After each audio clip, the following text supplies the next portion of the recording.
আমি আপনার অনেক বড় ফ্যান স্যার। চিত্রা, তুমি দেশে কবে আসছো? তুমি জেনে কি করবা? তুমি কোথায় আছো এখনই বলো, আমি এখনই আসছি। তুমি তো আমার ভয়েসে ভুলে গেছো, তুমি দেখা করে কি করবা? সরি, আমি সত্যি তোমার ভয়েস চিনতে পারিনি। বলো না কোথায় আছো, আমি এখনই আসছি। আমার তো এখন মনে হচ্ছে তুমি শুধু আমার ভয়েস না, তুমি সব ভুলে গেছো। আমি কিচ্ছু ভুলিনি, আমার সব মনে আছে, আমার সব মনে আছে চিত্রা। তাহলে তোমার সাথে আমার প্রথম যেখানে দেখা হয়েছিল সেখানে আসো, আমি ঠিক 1:30টা পর্যন্ত ওখানে থাকবো। যে শহরে ট্রাফিক তোমার আর আমার মধ্যে দূরত্ব সৃষ্টি করে, সেই শহরের ট্রাফিককে আমি ঘৃণা করি। বাহ, কত সাধারণ এক্সকিউজের কত সুন্দর আর ক্রিয়েটিভ রিপ্রেজেন্টেশন, তাই না? এই দাঁড়াও, তোমার বিচার এখনো শেষ হয় নাই। কান ধরো, চা খাবা? সাথে বিস্কিট।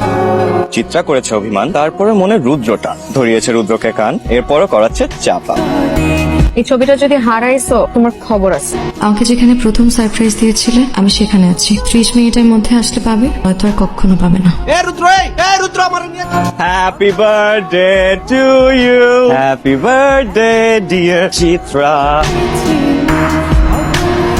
কারো প্রয়োজনে প্রকৃতি না, প্রকৃতির প্রয়োজনে আমরা। তবে হ্যাঁ, হারানোর একটা সুবিধা আছে, আমরা হারানো মানুষকে হারাবার পরেও অন্তত 4 বার দেখতে পাই। স্রষ্টা কখনো ঠকায় না।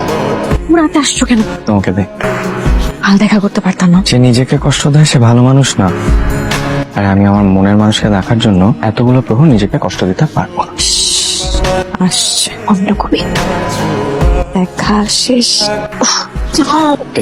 আবার কি? অক্সিজেন। স্রষ্টা আমাদের ভাগ্যে যা লিখে রেখেছে, নিজে এসে হলেও সেটা আমাদের বুঝিয়ে দিয়ে যায়। কি হয়েছে? আচ্ছা, আমি কি খারাপ গাই? না তো। তাহলে আমার সাথে এরকম কেন হইতেছে? মানে আমার ফ্যামিলির কেউ ইন্ডাস্ট্রিতে নাই তাই বলে, আমার খুব একটা টাকা পয়সা নাই তাই বলে, মানে ট্যালেন্টের কোনো দাম নাই এদেশে, তাই না?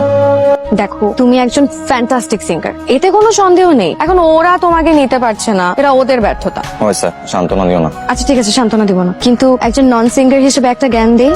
কি? তুমি যখন গান গাবা, গানের প্রত্যেকটা কথা মিন করে গেও, এতে তোমার গানে জীবন আসবে। আমি একটা গান গাই। আমার শূন্যতা তোমার গানে জীবন এনে দিয়েছে। তোমাকে শেষ হিন্ট দিচ্ছি, তুমি সাকসেসফুল হওয়ার পর আমার সাথে যেসব মোমেন্ট ক্রিয়েট করার স্বপ্ন দেখেছিলে কিংবা দেখিয়েছিলে, সেসব স্বপ্ন পূরণ করো। আমি ছায়া হয়ে তোমার সাথে আছি। তোমার অ্যালবামের রেকর্ডিং কেমন হলো? হ্যাঁ ভাই, বাকিটা ফিঙ্গার্স ক্রস। ইমাজিন করো তোমার first album super duper hit, তখন কি করবা? এখন তো বাউন্ডুলে জীবনযাপন করি, তোমাকে একটা ফুল কিনে দিতে গেল না 10 বার ভাবতে হয় যে আমি যদি আগামী ডেটটা এফোর্ড করতে না পারি। এই জীবনে বিরতি দিয়ে আমি তোমাকে নিয়ে ঘুরতে বেরোবো, তোমাকে নিয়ে পাহাড় চূড়ায় বসে সূর্যোদয়, তোমাকে নিয়ে পাহাড়ের আঁকা বাঁকা পথে বাইকে করে ঘুরে বেড়াবো। আমি পাঞ্জাবি পরে তোমার জন্য অপেক্ষা করবো, তুমি একটা রূপার মতো নীল শাড়ি পরে মাথায় বেলি ফুলের মালা দিয়ে আমার কাছে আসবে, আর আমি পৃথিবীর সবচেয়ে ভাগ্যবান পুরুষ হিসেবে তোমার কাছে তোমার হাতটা চাই আর বলবো, Chitra, will you marry me?